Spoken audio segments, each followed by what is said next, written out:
प्रभु यीशु मसीह के नाम में। नीति वचन 4 उसकी 20 आयत में लिखा है, हे मेरे पुत्र, मेरा वचन ध्यान करके सुन और अपना कान मेरी बातों पर लगा। इनको अपनी आंखों की ओट ना होने दे, वरन अपने मन में धारण कर, क्योंकि जिनको वो प्राप्त होती हैं उनके जीवित रहने का, उनके सारे शरीर के चंगे रहने का वो कारण होती हैं। अगर आप 22 आयत को इंग्लिश में भी पढ़ेंगे, उसमें लिखा है, for they are life unto those that find them and health to all their flesh. कहता है ये लाइफ है उनके लिए जो उसको फाइंड कर लेते हैं। बाइबल में 2 तरह का वचन है, लोगोस। पूरी बाइबल एक लोगोस है, लिखा हुआ वचन, और एक होता है रेमा, यानी वो वचन जो परमेश्वर खास तौर पे एक खास परिस्थिति में आपसे बात करता है उस वचन के द्वारा, उसे रेमा वचन कहते हैं। अगर आपको मिरेकल चाहिए, खुदावन का स्पर्श चाहिए, तो आपको लोगोस के बारे में पता होना चाहिए। लिखा हुआ वचन आप पढ़ेंगे, आप सुनेंगे और अपना ध्यान लिखे हुए वचन के ऊपर लगाएंगे। और जब आप लिखा हुआ वचन पढ़ेंगे और अपने मन में उसे धारण करेंगे, ध्यान से सुनेंगे, अपना कान उस पर लगाएंगे, आंखों की ओट ना होने दे, अपनी आंखों से उसे दूर नहीं करेंगे, अपने मन में उसे धारण करेंगे। जब आप इन स्टेप्स को पूरा कर लेते हैं,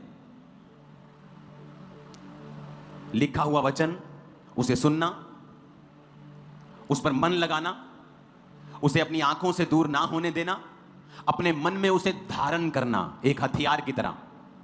फिर कहता है जब तुमने मन में उसे धारण कर लेगा, फिर जिनको वो प्राप्त होते हैं, क्योंकि अगर आपको हीलिंग चाहिए, और बाइबल में लिखा है उसके कोड़े खाने से मैं चंगा हो चुका हूं, इसका मतलब यह नहीं है कि आप चंगे हो जाएंगे। आपको पहले वो वचन सुनना पड़ेगा, पढ़ना पड़ेगा, उस वचन के ऊपर ध्यान लगाना पड़ेगा, अपना कान लगाना पड़ेगा, उसको अपनी आंखों की ओट से ना जाने देना होगा, और उसके बाद अपने मन में उसे धारण करना होगा।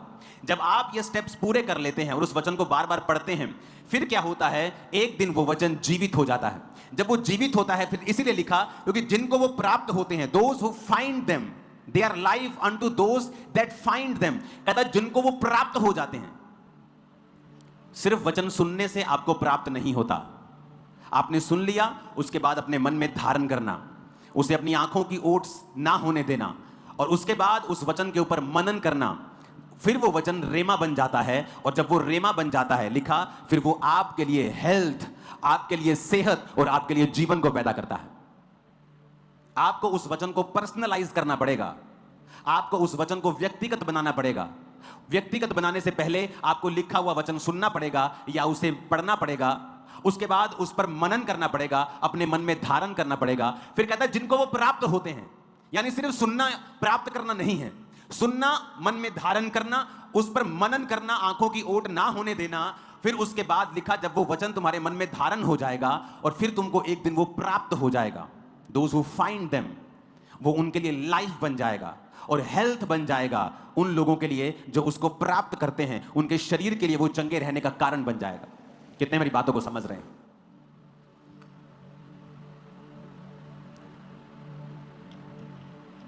इब्रानिया 11 उसकी 5 में लिखा, विश्वास ही से हेनोक उठा लिया गया कि मृत्यु को ना देखे, और उसका पता नहीं मिला क्योंकि परमेश्वर ने उसे उठा लिया था। और उसके उठाए जाने से पहले उसकी यह गवाही दी गई थी, उसने परमेश्वर को प्रसन्न किया है। हनोक से पहले इस दुनिया में कोई भी टेस्टमनी नहीं थी जीवित उठाए जाने की। हमने एलिया को जीवित उठाए जाते हुए देखा, अलीशा के सामने वो अग्नि में रथों के ऊपर स्वर्ग में उठा लिया गया। प्रभु यीशु मसीह को हमने देखा, और भी शायद होंगे,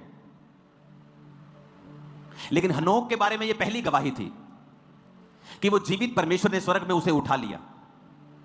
और ऐसा बाइबल की स्टडी कहती है कि जो 2 व्यक्ति आएंगे वो हनोक और एलिया होंगे। उस बारे में आज हम बात नहीं करेंगे, लेकिन इस पे कंसंट्रेशन करेंगे। हनोक से पहले कोई टेस्टिमनी नहीं थी कि किसी ने, परमेश्वर ने किसी को जीवित उठा लिया हो। एक गवाही उसके विषय में दी गई, बिकॉज नथिंग हैपेंस, कुछ नहीं होता है इत्तेफाक से, कुछ नहीं होता।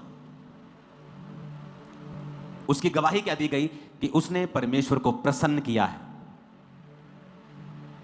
और बाइबल कहती है विश्वास के बिना उसे प्रसन्न करना अनहोना है। उसकी एक ही गवाही दी गई थी कि बाइबल कहती है हनोक परमेश्वर के साथ साथ जलता था।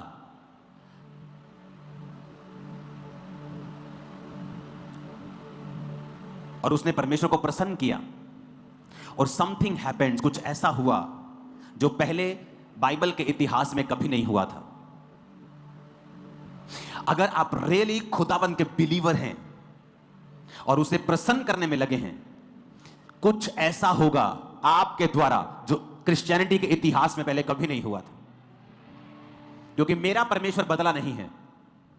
मैं एक बोरिंग और किसी कॉपी लाइफ को जीने के लिए नहीं बुलाया गया। कितने मेरी बात को समझ रहे हैं?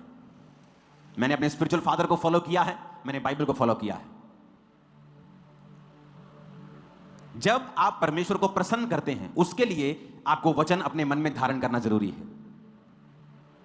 वचन धारण करने से मन में दो चीजें होती हैं और वो साथ साथ होती हैं। एक है स्पिरिचुअल, एक है फिजिकल। वचन धारण करने से, आंखों की ओट ना होने देने से, उसे सुनने से, अपना मन वचन की ओर लगाने से दो चीजें होती हैं। पहला, उनको जीवन प्राप्त होता है, फाइनेंशियल कंडीशन सुधरती हैं, शरीर में सेहत आती है। बिकॉज द बाइबल सेज वो हेल्थ है, and health to all their flesh, उनके शरीर के चंगे रहने का वो कारण होते हैं। आत्मिक, कि आप परमेश्वर को प्रसन्न कर सकते हैं। क्यों? क्योंकि उसे प्रसन्न करना अनहोना है अगर आपके अंदर विश्वास नहीं है। विश्वास अंदर होना अनहोना है अगर आपने वचन को नहीं सुना है। क्योंकि विश्वास सुनने से, सुनना मसीह के वचनों से पैदा होता है। आपके अंदर परमेश्वर का वचन है, वो विश्वास पैदा करता है। जब विश्वास पैदा होता है, आप परमेश्वर के साथ चल पाते हैं। आप एक कंपनी में काम कर रहे हैं, आप क्रिश्चियन हैं, आपने वचन को सुना, चोरी नहीं करना, वफादार रहना। आप विश्वास आपके अंदर है क्योंकि आपको पता है कि परमेश्वर जीवित है।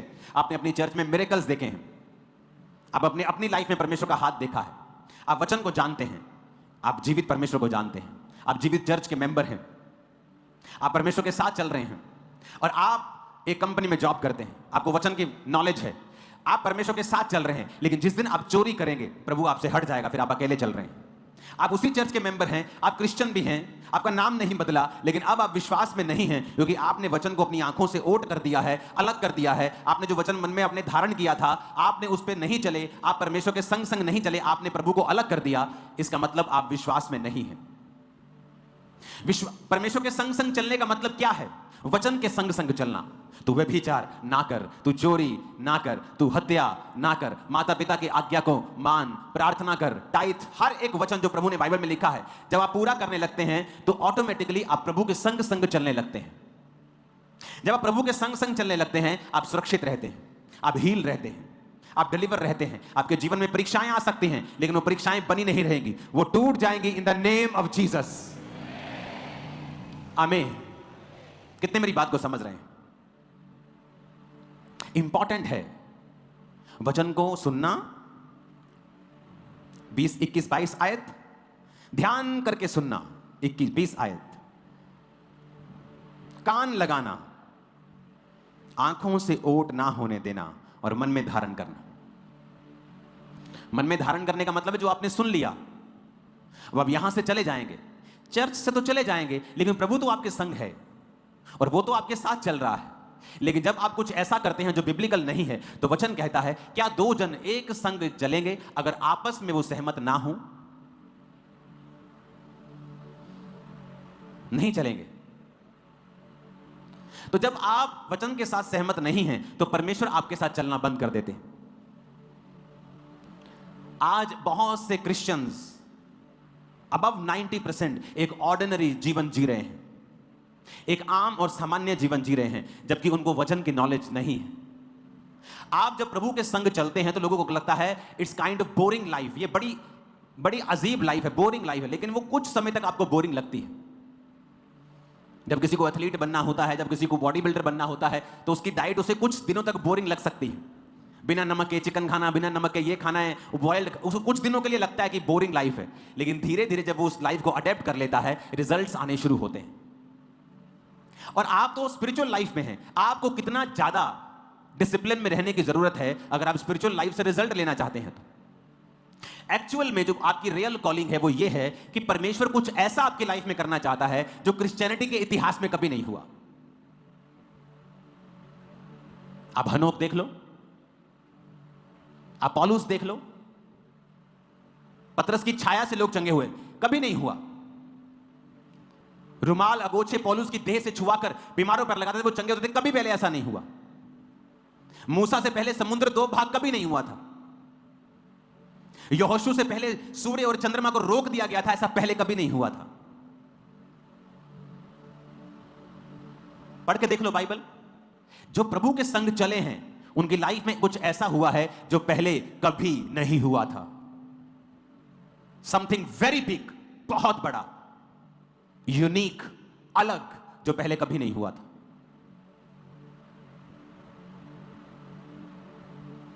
वो आपके फाइनेंस में हो सकता है, आपकी लाइफ में हो सकता है, आपके परमेश्वर के साथ एक्सपीरियंस में हो सकता है। वेरी बिग, कुछ बड़ा जो आपके लिए डिजाइन परमेश्वर ने किया हुआ है। आप उस तक पहुंचते हैं कि नहीं, ये आपके ऊपर है।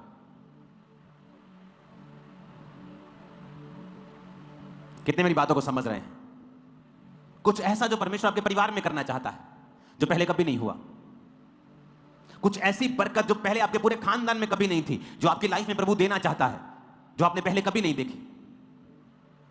कुछ ऐसा बड़ा जो आपके बच्चे की लाइफ में परमेश्वर करना चाहता है, जो पहले कभी नहीं हुआ, आपने कभी नहीं सुना। कितने समझ रहे हैं मेरी बातों को? उसके लिए हमें प्रभु के संग चलना होगा। इत्तेफाक से कुछ नहीं होता। कहते हनोक उठा लिया गया, उसका रीजन यह था कि वो प्रभु के साथ चलता रहा। एक ही गवाही दी गई कि उसने परमेश्वर को प्रसन्न किया है। विश्वास के बिना उसे प्रसन्न करना अनहोना है। बहुत से क्रिश्चियन हैं जो कहते हैं मैं खुदा से प्यार करता हूं, लेकिन व्यभिचार में, चोरी करते हैं, सब जगहों में जाते हैं और कहेंगे मैं खुदा से प्यार करता हूं। यीशु ने कहा अगर तुम मुझसे प्यार करते हो तुम मेरी आज्ञाओं को मानोगे। You will keep my commandments if you love me. अगर तुम मुझसे प्यार करते हो तुम मेरी आज्ञाओं को मानोगे। That's it. उसने सीधा काम खत्म कर दिया। उसने नहीं कहा तुम रो रो के प्रार्थना करोगे, तुम अगर मुझे इमोशन दिखाओगे और दिन में 1000 बार बोलोगे प्रभु मैं तुझसे प्यार करता हूं। उसने ऐसा नहीं कहा। उसने कहा अगर तुम मुझसे प्यार करते हो तुम मेरी आज्ञाओं को मानोगे। हालेलुया। कितने इन बातों को समझ रहे हैं? आपको आपके लाइफ में एक्सीलेंस को पैदा करने के लिए, हेल्थ को पैदा करने के लिए, ब्लेसिंग को पैदा करने के लिए आपको मनन करना पड़ेगा वचन के ऊपर। उसको धारण करना होगा और उसको धारण करने के बाद उस पर ध्यान लगाकर अपना व्यक्तिगत वचन उसे बनाकर उसका जूस निकालकर उसे पीना होगा। आप ये बोल सकते हैं। उसने कहा ना ये पुस्तक ले और इसे खा ले। खाने का मतलब क्या? खाने का मतलब इसे चबा और इसे खा और अपनी आंतड़ियां इससे भर ले। परमेश्वर ने कहा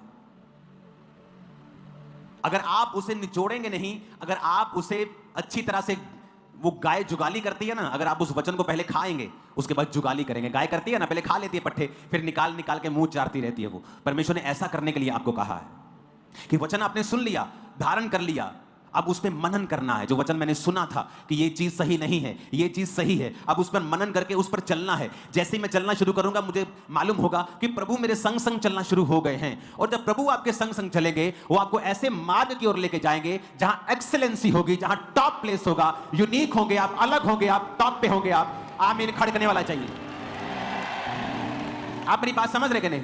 कोई आपको उस प्लेस पे नहीं लेके जा सकता, नो मैटर आपने कितनी डिग्रीज की हैं। लेकिन ऐसा प्लेस जो परमेश्वर आपके लिए ठहराए आप नहीं जा सकते जब तक आप उसके संग नहीं चलते हैं। कितने मेरी बातों को समझ रहे हैं? जब तक आप उसके संग नहीं चलते हैं, और उसके संग चलने के लिए आपको वचन की नॉलेज चाहिए,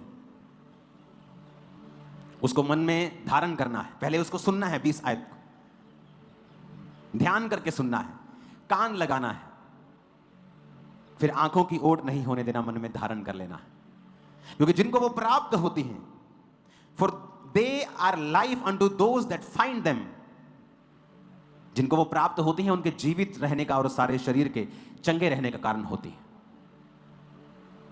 तब प्राप्त नहीं हुई जब सुना था, जब अपना कान वचन की ओर लगाया तब प्राप्त नहीं हुई। इसका मतलब क्योंकि वो पहला स्टेप है। गाय के आगे पट्टे डाले, वो पहला स्टेप है। गाय ने फटाफट खा लिए, उसके बाद दूसरा स्टेप है वो निकालती है और उसको फिर से चबाती है। मनन करना, जो मैंने सुना था क्या मैं उसको फॉलो कर रहा हूं, फिर वो जुगाली करती है उसकी। फिर आप भी उसको जुगाली करते हैं। आप फिर देखते हैं, मन में धारण करते हैं कि जो मैंने सुना था क्या मैं उसे फॉलो कर रहा हूं। अगर आप अपने फाइनेंस से परमेश्वर की महिमा नहीं करते, आप अपने बोने से परमेश्वर की महिमा नहीं करते, आप लाख प्रार्थना कर लें, आप फाइनेंशियली कर्सेस से बाहर नहीं निकल सकते।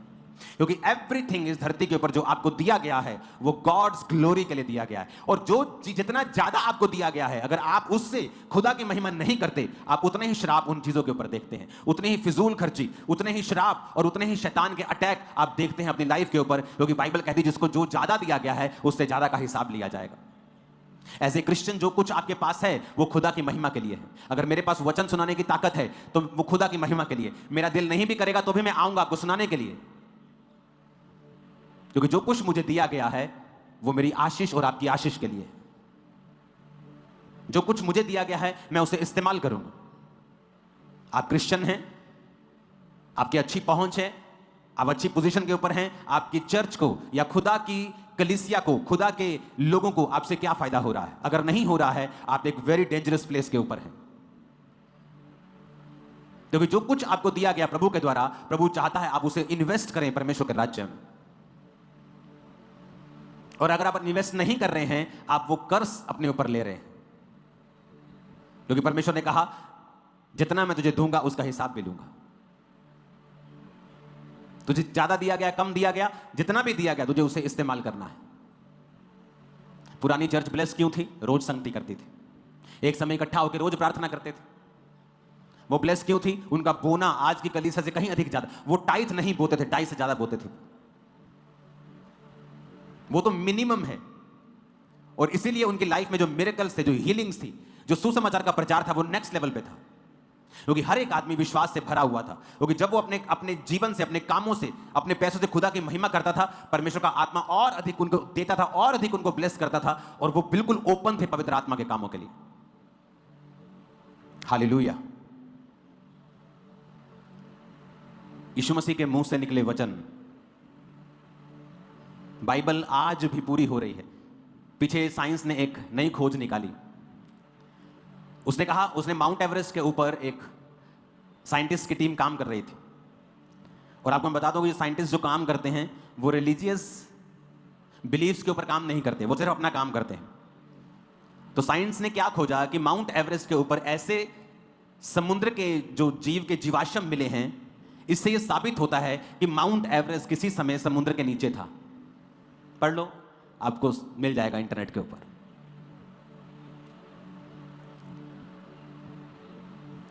उजाला हो जाए, पानी अलग हो जाए, सूखी भूमि दिखाई दे।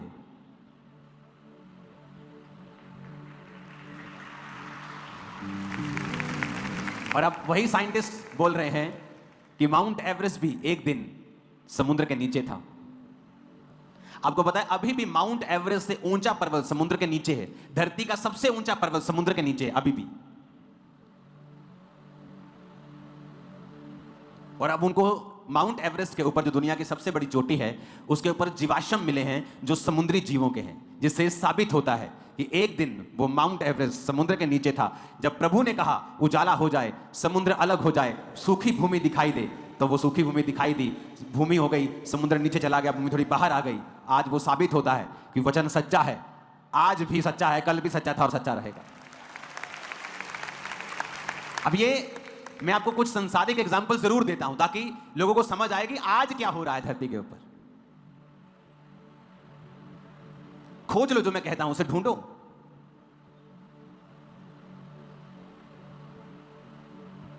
कितनी कितनी बार साइंस ने ऐसा बोला है जो बाइबल में लिखा है वो ट्रू है। और यह इकलौती ऐसी धार्मिक आप पुस्तक कह सकते हो जिसमें साइंस कंप्लीट होती जा रही है, साइंस इसको पूरा मानती जा रही है कि जो घटनाएं जिस समय पर लिखी हैं उन घटनाओं पे जब वो जाते हैं उन्हें सेम चीजें मिलती हैं। अगर फिरौन की सेना समुद्र के नीचे दब गई थी, जितने साल पहले दबी थी, वो वहां जाकर उन्होंने स्टडी की और उन्हें तलवार मिली, वो उतने ही साल पहले थे जितनी बाइबल में लिखी हुई थी। बाइबल कोई कहानियों की पुस्तक नहीं है, मिथ नहीं है, ये रियल है, आज भी पूरी होती है।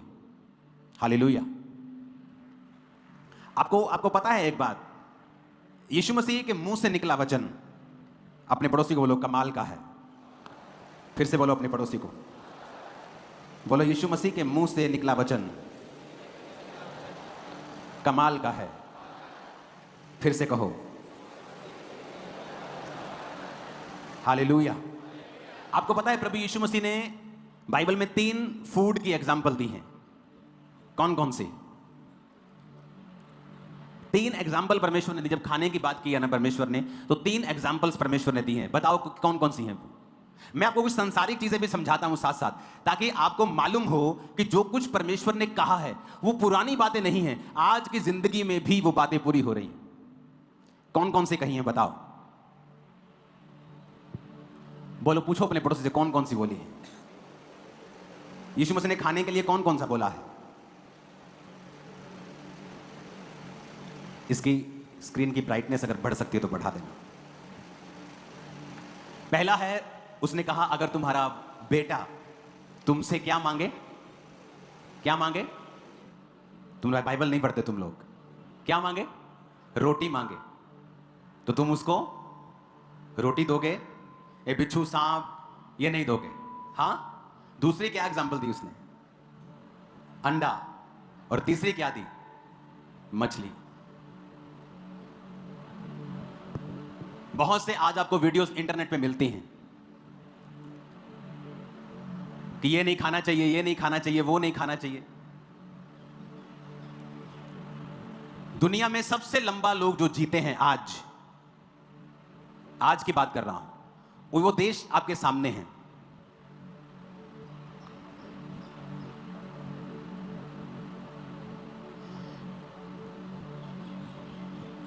Hong Kong, Japan, south Korea, French Polynesia, Switzerland. Okay, ये देश सबसे लंबा जीते हैं आज। अगर आप हांगकांग को देखेंगे, वो अगर आप वर्ल्ड मैप में देखेंगे वो कहां है, अगर इसका आप दिखाएंगे फोटो में, अभी ये ले जाओ अंदर। अगर आप इन सारे देशों को देखेंगे, हांगकांग ये एक चाइना का हिस्सा है, Japan, south Korea, Australia, Italy, Singapore, आपको सारे देश ये पानी के किनारे मिलेंगे। मेरी वाइफ को मालूम, जब हम स्विट्जरलैंड में थे, क्योंकि वो देश आपको समुद्र के किनारे नहीं मिलता, लेकिन वहां भी ऑलमोस्ट हर इलाके में पानी बहुत ज्यादा है, क्योंकि वो पहाड़ों से पानी बहता है, उसके आसपास घर हैं, फिर ऐसे पहाड़ के चारों ओर बहता है, वो झील बनी रहती है, उसके साथ घर हैं। आपको सारे एरियाज पानी वाले मिलेंगे।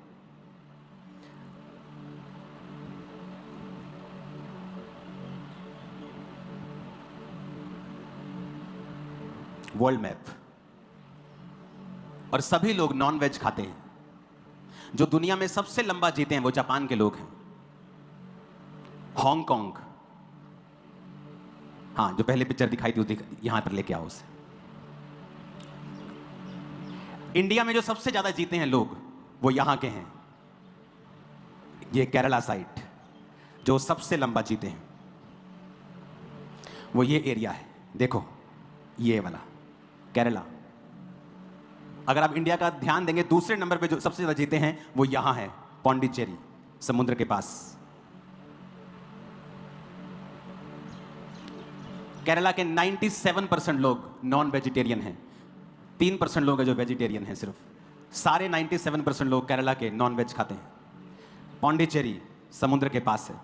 अगर आप आगे स्टडी करेंगे इसकी, तो आपको अंडमान एंड निकोबार आइलैंड के लोग सबसे लंबा जीते हैं, आपको पानी के पास वो मिलेगा। जापान आपको पानी के पास, वर्ल्ड मैप दिखाना, सबसे लंबा जो लोग जीते हैं ये मैंने आपको इंडिया के बताए। जितने पानी के किनारे रहते हैं सब फिश खाते हैं। मैं नहीं कह रहा आप नॉन वेज खाओ, मैं भी कई बार छोड़ देता हूं। जब मुझे बॉडी क्लीनिंग करनी होती है, डिटॉक्स करना होता है, मैं भी नहीं खाता हूं। लेकिन मैं आपको एक रियल सिचुएशन बता रहा हूं कि आप कंफ्यूज हो रहे हैं इंटरनेट पे बहुत सारे वीडियोस देख के कि ये नहीं खाना चाहिए, ये नहीं खाना चाहिए, नॉनवेज नहीं खाना चाहिए। मैं आपको बताता हूं, ये हमारा इंडिया हो गया, ये घूमेगा कि नहीं? हमें और उधर जाना पड़ेगा। सिंगापुर दिखाई नहीं दे रहा इस पे। अगर आप सारे एरियाज देखेंगे वो सभी पानी के किनारे आपको मिलेंगे। जीसस ने कहा मछली, एग्स। अगर आप जापानी लोगों का फूड देखेंगे ज्यादातर वो मछलियां, एग्स और ब्रेड्स खाते हैं, रोटी। और दुनिया में सबसे लंबा जीते हैं।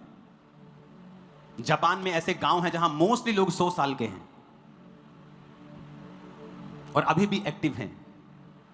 इटली सबसे लोग लंबा जीते हैं, सारा पानी के आसपास। जब पानी के आसपास होता है तो उन लोगों को नेचर है फिश को लेना। कुछ डाइट्स को मैं भी सपोर्ट करता हूं, वेजिटेरियन डाइट्स को, जब आपको अपनी बॉडी में कुछ हीलिंग चाहिए होती है। लेकिन जो कुछ परमेश्वर के मुंह से निकल चुका है और जो लोग उसे फॉलो कर रहे हैं, पूरी दुनिया में सबसे लंबा जी रहे हैं आज भी। जाओ स्टडी करके देख लो। आज भी जापानी लोग सबसे लंबा जी रहे हैं क्योंकि उनका मेन फूड फिश, एग्स और ब्रेड है। और जीसस ने कहा, ये तीनों फूड्स की एग्जांपल जीसस ने खुद दी थी। इंडिया में सबसे लंबा लोग केरला में जीते हैं और अगर आप उनकी डाइट में जाके देखेंगे तो फिश एक मेन हिस्सा है उनका। हालेलुया।